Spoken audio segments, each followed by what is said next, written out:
না, সরকার সাহেব তো প্রবীণ রাজনীতিবিদ, শিক্ষাবিদ, অ্যান্ড ওনার নিজের ক্যারিয়ারে তো অনেক একটা লম্বা ক্যারিয়ার, একেবারে সেই মানে এজ এ লয়ার থেকে রাজনীতি, তারপরে উনি স্পিকার, তারপরে দীর্ঘ রাজনৈতিক জীবনে ওনার অবদান তো অনেক। একটা সৎ মানুষ ছিলেন, যোগ্য মানুষ ছিলেন।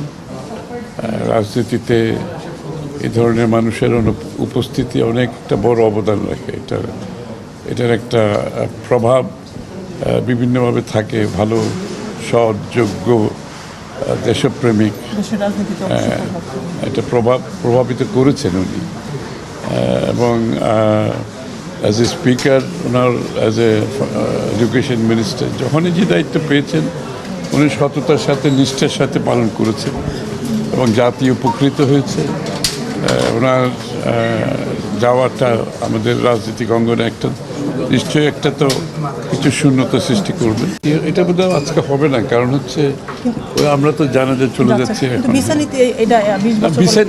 ভিসা নীতি করতে হবে তো। এখন আধুনিক বাংলাদেশ গড়তে হলে সব যেরকম পরিবর্তন করতে হবে, ভিসা নীতি পরিবর্তন করতে হবে না। একটা ভিসা নীতি একটা দেশ সম্বন্ধে কথা বলবে, এই দেশটি কেমন, এই দেশটি কি সহজগম্য একটা দেশ, নাকি এটা কোনো বন্ধ, এখানে কোনো অনেক প্রতিকূল অবস্থায় বিরাজ করছে এই দেশে ঢুকতে হলে।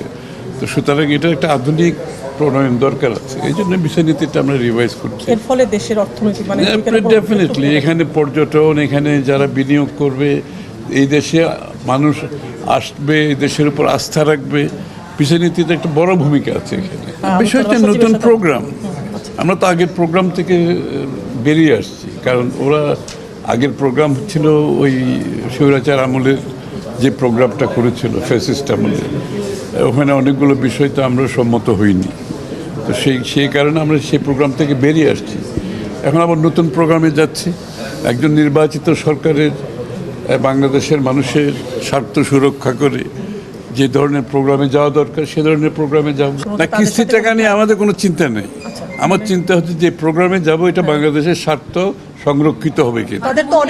তাদের তো অনেক শর্ত। আমি তো বলছি যে এইখানে আমি কিস্তির টাকার চেয়ে আমার জন্য যেটা গুরুত্বপূর্ণ, আমি যে প্রোগ্রামে যাব এখানে বাংলাদেশের মানুষ, বাংলাদেশের স্বার্থ, অর্থনৈতিক স্বার্থ সংরক্ষিত হবে কিনা, এটা আমার জন্য সবচেয়ে গুরুত্বপূর্ণ। আর নিশ্চয়ই, নাহলে আমরা প্রোগ্রাম থেকে বেরোলাম কেমন? অনেকগুলো কন্ডিশন ছিল যেগুলো আমরা মনে করেছি সরকার হিসেবে, নির্বাচিত সরকার হিসেবে গ্রহণ